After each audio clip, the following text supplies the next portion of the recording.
রঙিনে পৃথিবী ছাড়িতে হইবে, সাধের দেহ মাটিতে খাইবে, শূন্য হবে জিন্দেগানি।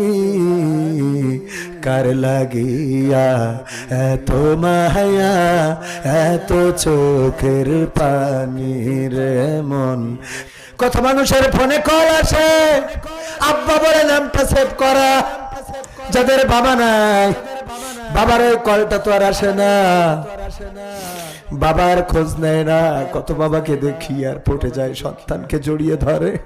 কলিজার টুকরা তোমারে বিদেশে দিতে হয়, আজকে টাকার জন্য তুমি ছেড়ে চলে যাও।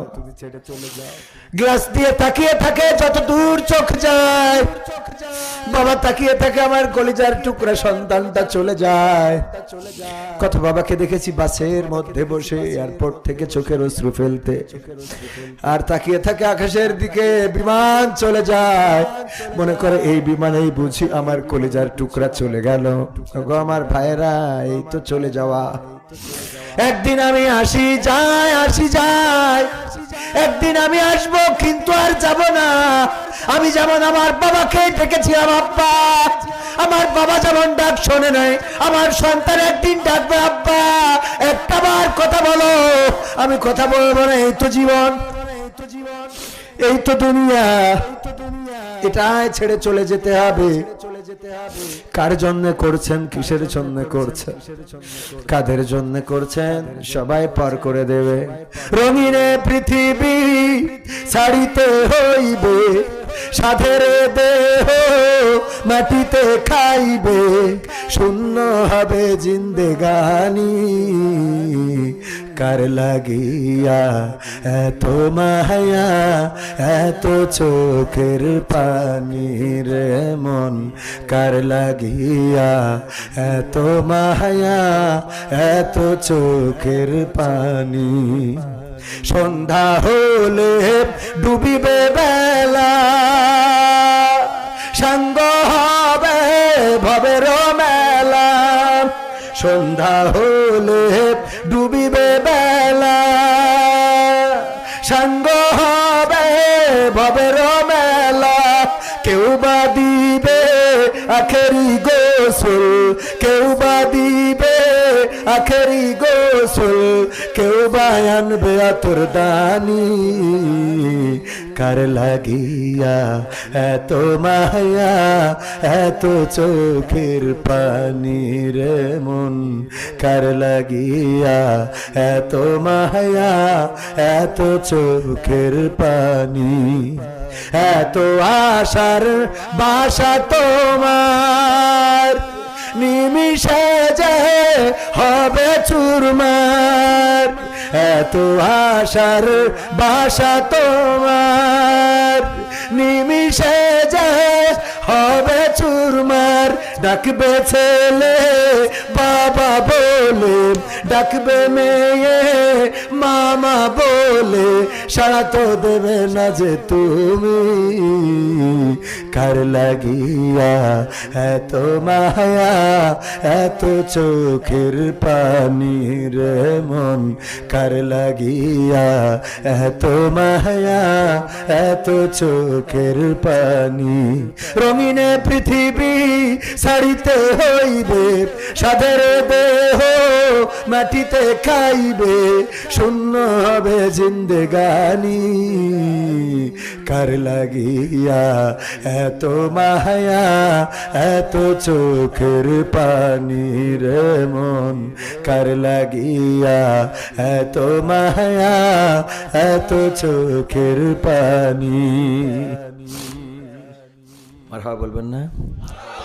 ওগো আমার ভাইরা, কার জন্য এত মায়া, এত চোখের পানি? আমি প্রথমে জাত কারিমা তেলাওয়াত করেছিলাম, মনে কি আছে আপনাদের? ইয়া আইয়ুহাল্লাযীনা আমানু কু আনফুসাকুম ওয়া আহলিকুম নার। আমার আল্লাহ বলেন, ওগো ঈমানদারেরা শোনো, তোমরা নিজেরা আগুন থেকে বাঁচো আর তোমাদের সন্তানদেরকে। আহালদেরকে বাঁচাও। সন্তানদের মানে শুধু সন্তানদের না, আহাল বলেছেন এখানে। ইয়া আইয়ুহাল্লাযিনা আমানু কু আনফুসাকুম ওয়া আহলিকুম নারা। আহলি, আহাল, আমার স্ত্রী, আমার সন্তান, আমার পিতা, আমার দাদা, আমার নাতি নাতনি, এরা সব আমার কি? আহাল। এই আহালদেরকে আগুন থেকে বাঁচাতে বলেছে, আমাদেরকেও বাঁচতে বলেছেন। বলেছেন কে? আল্লাহ রাব্বুল আলামিন। এখন আসেন, আমার এসিল্যান্ড সুন্দর একটা কথা, সুন্দর কথা বলেছেন। কথাটা কি?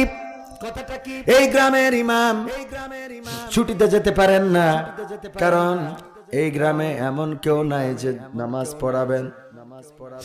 এটা দুঃখের না? দুঃখের না? দুঃখের কি না? দুঃখের কি না? ওগো আমার ভাইয়েরা, আপনি টাকা চেনেন, আপনি পয়সা চেনেন, আপনি ভালো চেনেন, আপনি মন্দ চেনেন, সব বোঝেন, শুধু কোরআন বোঝেন না। এমন মানুষ আছে না নাই? সব বোঝে, কোরআন বোঝে না, নামাজ বোঝে না। সন্তানকে দেখেন, আমার এসিল্যান্ড উনি আলহামদুলিল্লাহ নেককার বানিয়েছেন। ওই জায়গায় যেতে হবে।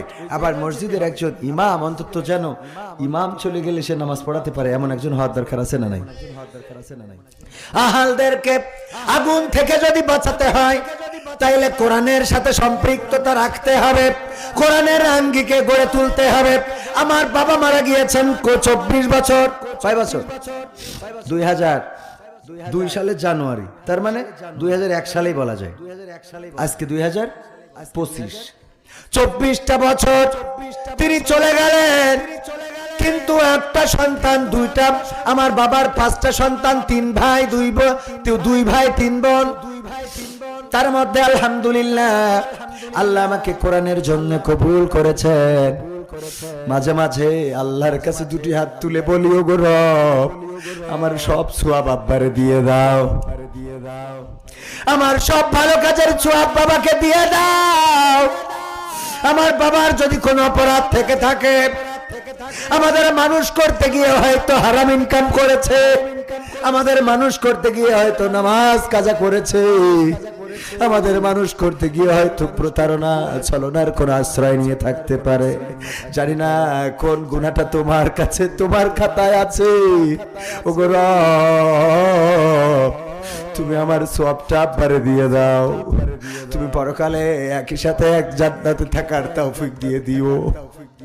ভাইয়েরা আমার, যদি আপনার একটা সন্তান কোরআনের জন্য গড়ে তুলতে পারেন, এসিল্যান্ড চাকরি করেন, police super, DSP, OC, CID, যে যেখানে আছেন না কেন চাকরি করেন, কিন্তু দেখবেন অনেক সন্তান অনেক টাকার মালিক, কিন্তু বাবার জানাজাটা পড়ানোর মতো সক্ষমতা,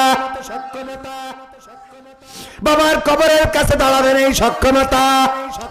আমার নবী বলেছেন, ওগো আমার উম্মতেরা শুনে নাও, যদি কোন সন্তান পিতামাতার কবরের কাছে দাঁড়ায় আর দোয়া করে, রব্বির হামহুমা কামা রাব্বায়ানি সগীরা, আর চোখের অশ্রুটা যদি ছেড়ে দেয়, ওই চোখের পানি জলের উপরে আসার আগে আমার আল্লাহ তার দোয়াটা কবুল করে নিয়ে নেন। এমন সন্তানকে গড়ে তোলার দরকার আছে না নাই? যেই সন্তান আপনার কবরের কাছে দাঁড়াবে, দুটি হাত তুলে বলবে, ওগো রব, আমার বাবাকে ক্ষমা করে দাও, আমার বাবাকে মাফ করে দাও, আমার বাবাকে আল্লাহ তুমি জাহান্নাম দিয়ে থাকলে মাফ করে জান্নাত দিয়ে দাও। আমার বাবার কবরে যদি জাহান্নামের শাস্তি থাকে, আল্লাহ মাফ করে জান্নাতের সাথে সম্পর্ক দিয়ে দাও। এমন যদি সন্তান গড়ে তুলতে পারেন, তাইলে নিজে আগুন থেকে বাঁচলেন, সন্তানকেও আগুন থেকে বাঁচালেন। আবার ওই সন্তানও, যে সন্তানগুলো হবে সেই সন্তানদেরকেও আগুন থেকে বাঁচাতে পারবে না, পারবে না। আল্লাহর নবী বলেছেন, হাদিসটা অনেকেই বলেছেন জয়ীফ, তারপরেও বলি, বিশ্ব নবী বলেছেন, ওই দিন কোরআনের খাদেম যারা হবে, কোরআনের হাফেজ যারা হবে, তাদেরকে আল্লাহ রাব্বুল আলামিন বলবেন, যাও তোমার আপনজনদেরকে বাছাই করে 40 জন সাথে নিয়ে জান্নাতে যাও। বাছাই করো তোমার আহাল, তোমার আপনজনদেরকে। শুধু তাই নয়, আল্লাহ রাব্বুল আলামিনের নবী বলেছেন, পরকালের ময়দানে কোরআন পড়তে পড়তে বলা হবে। যখন কোন বান্দা কোরআন পড়বে, যে যত কোরআন পড়বে তার জান্নাতে ততটাই নিয়ামত বাড়িয়ে দেওয়া হবে। বলেন সুবহানাল্লাহ। ও আমার ভাইরা, অথচ এই কোরআনের সাথে আমাদের সম্পর্ক, কোরআন পড়তে ভালো লাগে, কোরআন শুনতে ভালো লাগে, কোরআন জানতে ভালো লাগে, কোরআন মানতে ভালো লাগে। এমন মানুষ আছে না নাই? কোরআন পড়তে ভালো লাগে, কোরআন শুনতে ভালো লাগে, কোরআন জানতে ভালো লাগে, কোরআন মানতে ভালো লাগে না। নামাজেতে পড়লে কোরআন মনটা শীতল হয়, কারির তেলাওয়াত শুনিলে প্রাণ জুড়িয়ে যায়। নামাজেতে পড়লে কোরআন মনটা শীতল হয়, কারির তেলাওয়াত শুনিলে প্রাণ জুড়িয়ে যায়। সেই কোরআনের ব্যাখ্যা দিলে কলিজাতে আগুন জ্বলে, সেই কোরআনের ব্যাখ্যা দিলে অন্তরেতে আগুন জ্বলে। বিরোধিতাও চলে কেন তা জানি না। কোরআন পড়তে ভালো লাগে, কোরআন শুনতে ভালো লাগে, কোরআন জানতে ভালো লাগে, কোরআন মানতে ভালো লাগে। কোরআন পড়ে কত লোকে শুরু করে দিন, তারা আবার চায় না দেশে কোরআনের আইন। এমন মানুষ আছে না নাই? ও আল্লাহ, কোরআন পড়ে নাকি দিনের শুরু করে, সকালে উঠে যায় নামাজ খোঁজে, নামাজ আদায় করে, কোরআন পড়ে দিনের শুরু করে। আবার কোরআনের প্রকৃত ব্যাখ্যা শিক্ষা যারা দেয় তাদেরকে জেলে ভরে, ফাঁসির কাষ্টে ঝুলাই, আছে না নাই? কোরআন পড়ে কত লোকে শুরু করে দিন, তারা আবার চাই না দেশে কোরআনের আইন। এটা যে কেমন নীতি, তাই তো এ দুর্গতি, করছে মোদের ক্ষতি কেন তা বুঝি না। কোরআন পড়তে ভালো লাগে, কোরআন শুনতে ভালো লাগে, কোরআন জানতে ভালো লাগে, কোরআন মানতে ভালো লাগে। কোরআন বুকে চুমু খাওয়ার লোকের নাই অভাব, সেই কোরআনের বিরোধিতা আবু জাহেলের স্বভাব। কোরআন বিরোধী লোক আছে না নাই? অনেকেই বলে আমরা শরিয়া আইনে বিশ্বাস করি না।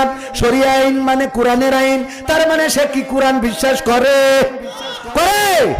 যে কোরআন মানে না তার ঈমান থাকতে পারে। আবার একজন বলল 4টা বিয়ে করার অধিকার পুরুষকে কে দিয়েছে? আমার নারীরা কি দিয়েছে? যেই সমাজে 4টা বিয়ে করার অধিকার পুরুষকে দেওয়া হয়, এমন সমাজ আমরা চাই না। এই কথা যিনি বলেছেন তার কি ঈমান থাকবে? 4 বিয়ে করার অধিকার দিয়েছেন কে?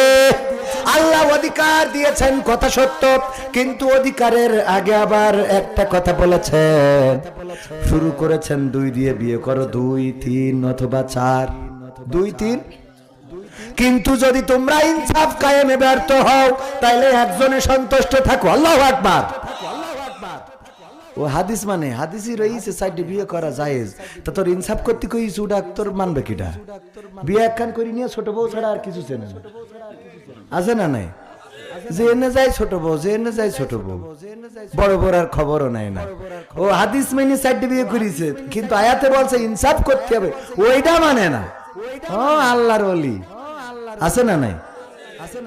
ওগো আমার ভাইরা, এই জন্য 4টা বিয়ে করার আমল যদি করতে চান তার আগে যেটা করতে হবে ইনসাফ কায়েম করতে হবে। আপনি যদি প্রথম স্ত্রীর ঘরে 1 রাত সময় দেন, দ্বিতীয় স্ত্রীর ঘরেও 1 রাত দিতে হবে। একটা ইলিশ কিনলে উনাকে অর্ধেক ইনাকে অর্ধেক, আপনি যাই করবেন সব ইনসাফের সাথে সমানভাবে বন্টন করতে হবে। একজনকে রাখবেন দোতলায় আর একজনকে রাখবেন গাছতলায়, তা হবে। ওই যে কোরআনের আইন নিয়ে অনেকেই কেউ কেউ আবার বলে যে আমরা মদিনার ইসলাম মানি, আছে না নাই? মদিনার ইসলাম মানে, কিন্তু নবীর ইসলাম মানে না। কারণ নবীর ইসলাম মানতে গেলে মুখে দাড়ির দরকার, আছে না নাই? এই জন্য বুঝে শুনে বলেছে আমরা মদিনার ইসলাম মানি, কারণ নবীর ইসলাম মানতে গেলে মুখে লাগবে দাড়ি, পায়ের টাকুনুর উপরে কাপড়, জুব্বা পাগড়ি এগুলো দরকার আছে না নাই? নবী নামাজ কায়েম করেছেন। নবীর ইসলাম যদি মানতে হয় তাইলে শুধু মাথায় টুপিটা পরবেন, ভোটের আগে তা হবে না রে। ভোটের পরে আবার চোর চুরি করলে হাত কাটার দরকার আছে না নাই? মদিনায় চুরি করলো একজন মহিলা, প্রমাণিত হয়ে গেল, সাক্ষ্য প্রমাণ দিয়ে প্রমাণিত হয়ে গেল। আল্লাহর নবীকে বললেন, ওগো নবী, ওই লোকটি যে চুরি করেছে সে তো মহিলা, তাকে কি শাস্তিটা মওকুফ করা যায় না? আল্লাহর নবী বললেন, আমার বিধান না, বিধান কার? আল্লাহর বিধান, আমার মওকুফ করার ক্ষমতা নাই। এবার নবীর একজন আত্মীয় এসে বুঝানো শুরু করলো, ওগো মুহাম্মদ, যারা হাত কাটতে চাও সে কোনো না কোনো ভাবে আমাদের গোষ্ঠীর সাথে জড়িত, আমাদের সাথে কোনো না কোনো ভাবে জড়িত, আমাদের দলের লোক, এমন আছে না নাই? তাকে কি মাফ করা যায় না? আল্লাহর নবী বললেন, ওগো আমার উম্মতেরা, ওগো আমার সাহাবীরা, ওগো